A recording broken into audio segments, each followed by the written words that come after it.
We want to begin this half hour with a young man in a Missouri prison convicted of murder, based largely on the testimony of a friend who claimed he had dreamlike memories of the crime.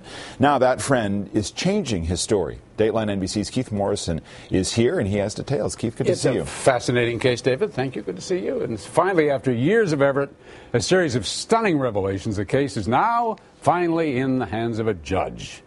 Ever since he was arrested and charged at the age of 19, Ryan Ferguson has said he was innocent of murder.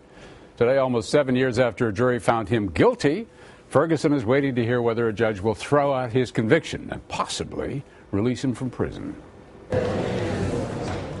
For the first time since he was convicted, Ryan Ferguson came face to face with the young man who convinced a jury they were both killers.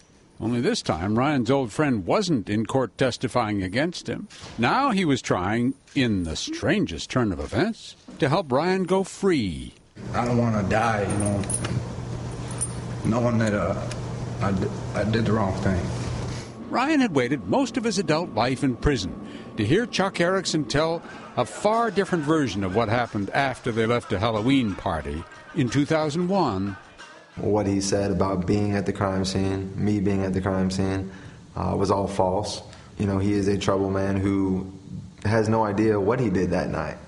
That was the night, after 2 a.m., when an editor of the Columbia, Missouri Daily Tribune was brutally assaulted and strangled in the newspaper parking lot. The crime went unsolved for 2 years, until Chuck confessed to police, said he had a dreamlike memory of committing the crime, and said Ryan was in fact the main instigator. I've got to go to prison for the rest of my life. I've got to tell him what that man did. Chuck's testimony was the centerpiece of the case, accepted by the jury as true. After all, why would someone confess to a murder he didn't commit? Even though there was no blood, no fingerprints, and no DNA, nothing matching Ryan or Chuck at the crime scene.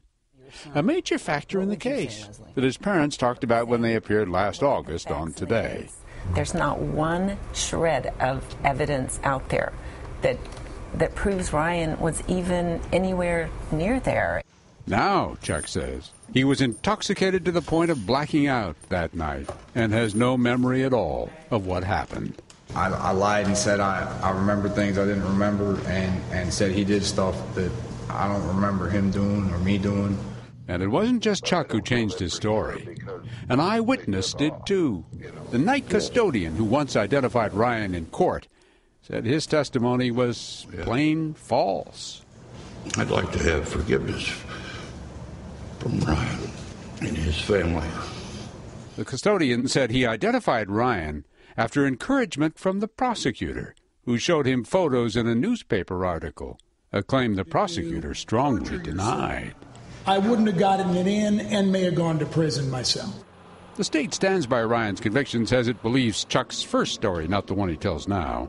So the question is Ryan's case strong enough for the judge to set him free? I want to make my life great when I get out, and I'm going to be ready for it. I feel like I've been preparing for 8 years to live life. A little caution. It's very rare to see convictions thrown out, even when the evidence seems quite strong. Ryan's parents and his attorneys are aware of all that, of course, but they say they are confident that no matter what the state says, they have the truth on their side. And the judge has said only that he will rule swiftly. So it's at a very important point, David. Absolutely. Keith Morrison, thank you so much this morning.